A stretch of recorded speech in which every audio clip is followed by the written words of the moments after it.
A lot of people that have come through this church have talked about growing up in the Catholic Church, and I was one of those kids. I also went to Catholic school, and we were told never to question anything. We were expected to believe everything and just accept it as blind faith.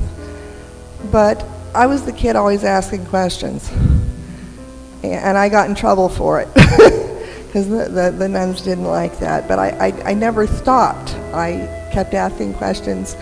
I stopped asking the nuns, but I was asking, within myself and of other people.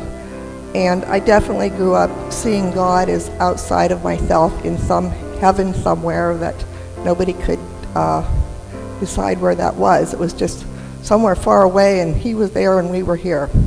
So there was that definite idea of separation. Some people think they need to have a great mystical experience, and by that I mean something life-changing. But I think for most of us, and I know it was for me, a gradual process of growth. It's just a process, it's an evolution that we go through life and learn more and more as we go. And when I was in my late 20s is when I really actively started seeking different ways to know God, and I studied about other religions and visited churches and things.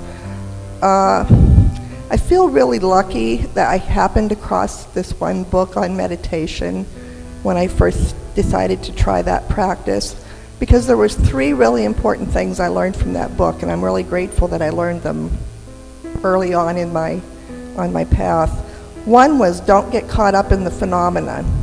Some people see or hear things when they're meditating, and then that becomes the goal. So learning that early on, I think, was very helpful. The other one was that the effort is cumulative. And a lot of us, when we're first learning to meditate, and even years later, we have days when we just can't still our mind, and we think it's worth nothing that we sat there for 15 minutes or an hour or whatever. But we shouldn't feel that way, because that effort matters. And over time, it's like an energy that builds. And the third thing I learned was that the book said, now that you're studying this stuff, you're responsible for what you know. And I literally said out loud to the book, oh bleep, I didn't want to know that. So there were actually different points in time after that when I said to myself, I wished I'd never started this. Because as I grew, I did realize that it was a responsibility, and it became important to me to use in my life what I was learning. And that's why about that time I was introduced to a Unity church, and I loved it so much because it's practical Christianity. It's saying, here's how we can take our beliefs and use them in our life, and I love that so much. What I've evolved to at this point is that I see God everywhere, in everything, and in every person.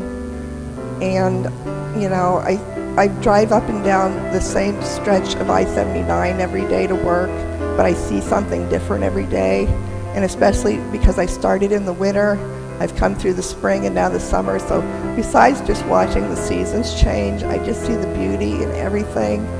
Whether it's the sun rising or the leaves starting to bud on the trees or whatever it is, I just notice beauty everywhere. And another thing that's very important to me is music. And I hear a lot of spiritual themes in music that I don't know if the author intended them, but I hear them. And the reason I'm bringing them up is because I'm hoping maybe that sharing that will help other people to hear those themes. And I thought maybe I would mention just a couple. Michael Jackson's song Man in the Mirror is about, if you want to see change in the world, start with the man in the mirror. I thought that's a great idea, because that's what we talk about here all the time, is that change has to come from within. There's an Elton John song called You Are Blessed. The very first time I heard it different than what I know the writer meant it to be. It's a father's song of love to his unborn child. But every time I hear it, I hear my Heavenly Father singing to me that I am blessed and loved before I ever was. And one of the current ones that I like a lot is Katy Perry's Fireworks song. So music's really important to me. And I was looking through my journal book this week just to try to figure out something to talk about today. And I found something that really surprised me because I wrote this in 2004, and it was only about 3 years ago that I actually found this in a book, a printed book. I'm going to read this to you. A lot of you know me, know that I love fireworks. So I was on my way up to Crawford County Fair on the last night because they have a big fireworks display.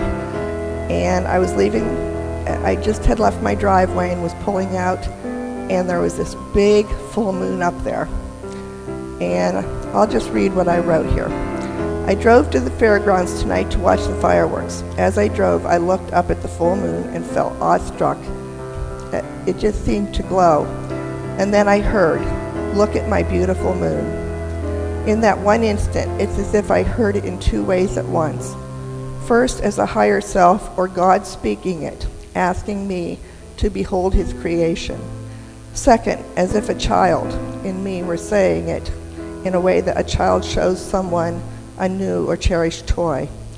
And in the next instant, I knew, totally knew, why we're here. We, collectively, not individually.